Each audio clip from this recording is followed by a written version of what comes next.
설명회 때마다 저희가 말씀을 드리지만 많은 학부모님께서 또는 이 영상을 보시거나 과거에 보셨던 분들도 늘 높아하시는 걱정을 하세요. 학생부 종합 전형인데 그래도 개인에 대한 정보를 묻지 않을까라고 하시지만 저희가 진행하고 있는 연대 고대 면접 유형에서는 그게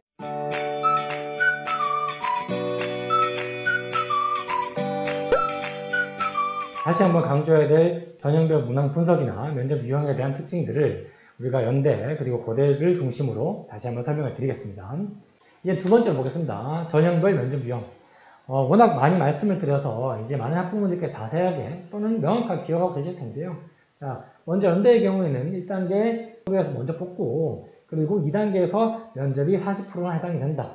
중요한 부분이고요. 그리고 자, 학업우 수의 경우에는 30%지만 계열적 합평의 경우에는 40%다. 이렇게 단계별로 나와 있다는 걸 좀 보시면 될 것이고요. 그리고 전형별 면접 방식이라고 해서 어쨌든 복수의 면접위원들이 통상 두 분이 나오십니다. 그래서 두 분께서 고려대의 경우는 화상으로 면접이고 그리고 연대의 경우는 비대면 녹화로 진행된다. 그래서 작년 같은 경우에는 뭐 해외 학생들이 녹화로 진행되니까 어디에서든 찍어서 보내면 된다고 하지만 올해의 경우에는 학교를 가는 게 원칙인 거 아시죠? 그래서 그런 부분 잘 기억하셔야 되겠고요. 많은 학부모님들이 궁금해하시는 부분들 중에서 아직은 우리가 원서 접수 이후고 1차 발표가 안 났지만 연대와 고려대가 면접이 겹치는 경우가 있죠. 바로 수능 다음 주에 치러지는 11월 27일 토요일날 진행되는 연세대학교 학생부 종합전형 국제형이 되겠죠. 그리고 이제 고려대학교 학업 우수 전형인데 이 부분에 대해서는 오전과 오후 시간을 잘 확인하셔서 면접장에 도착하셔야 된다는 것도 꼭 기억하셔야 되겠습니다. 의대의 경우는 영어 제시문. 자, 영어 제시문 1번, 2번.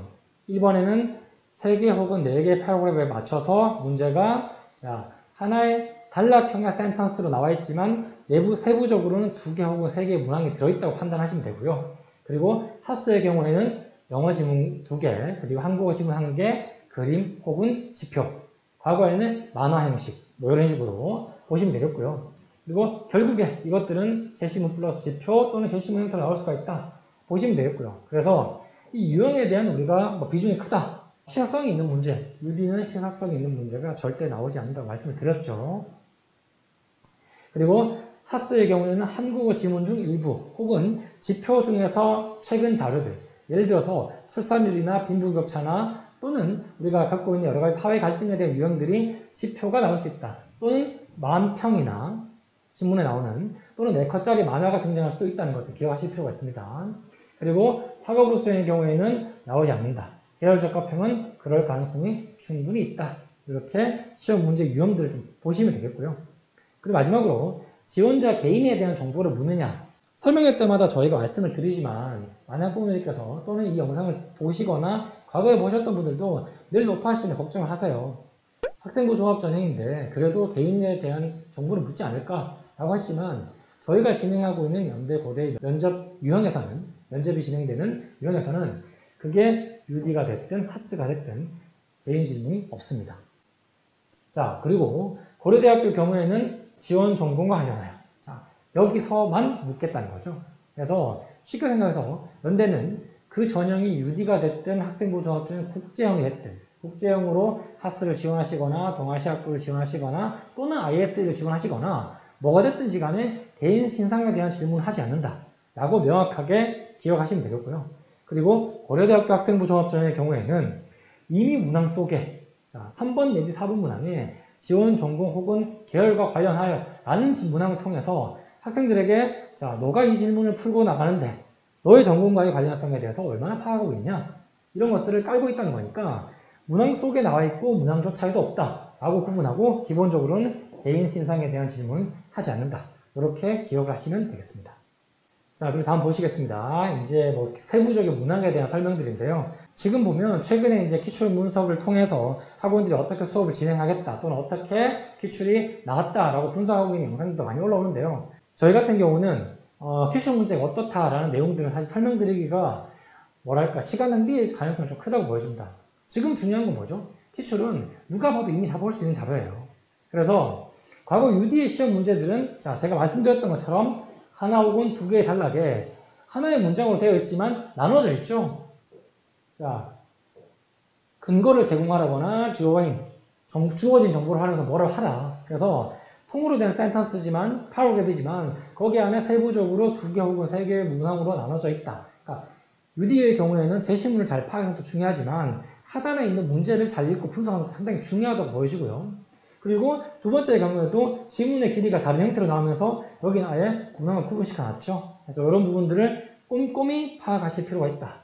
그래서 문항당 문제 개수는 2개 혹은 3개지만 비교와 대조 형식으로 지원자의 어떤 상식을 여부로 동의하는지 아닌 문제를 동의하냐 아니냐의 식의 문제도 나오고 있다 라고 파악하시면 되고요.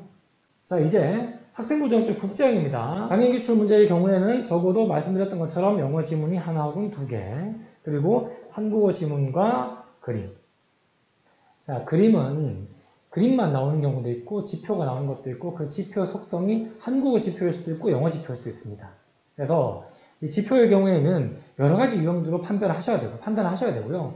그리고 저희가 추억 특강 때 우리 자료 해석이라는 테마를 가지고 따로 뽑았던 이유도 이 그림이 작년에 그림 하나 나왔지 과거에 우리가 활동부 수행에도 그림으로 하나 나온 적 있지 이런 식으로만 치부해버릴 게 아니라 이 유형들이 다양한 형태로 변형이 가능하다는 것들도 꼭 기억하셔야 될 부분입니다.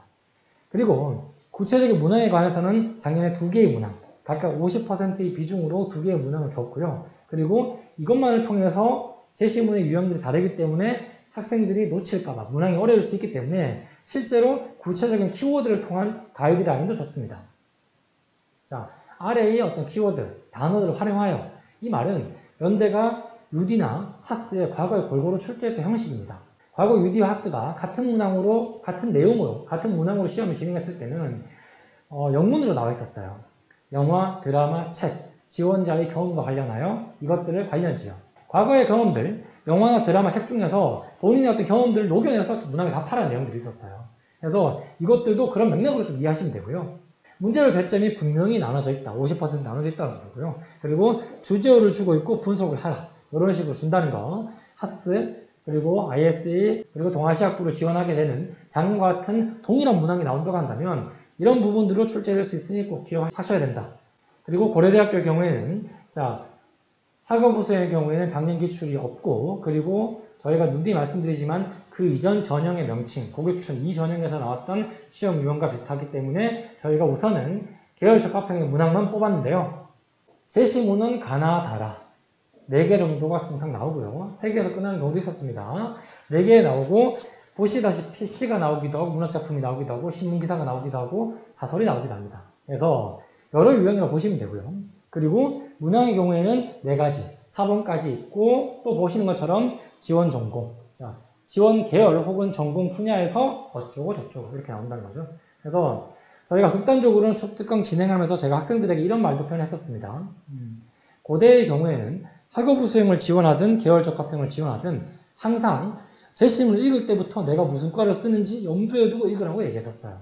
자, 아무 생각 없이 그냥 지문을 읽다 보면 1번, 2번 문항 풀고 3번까지도 사고력이 필요한 문항이니까 다시 한번 검토하겠죠. 그런데 4번 문항을 풀 때 지문을 다시 봐야 됩니다.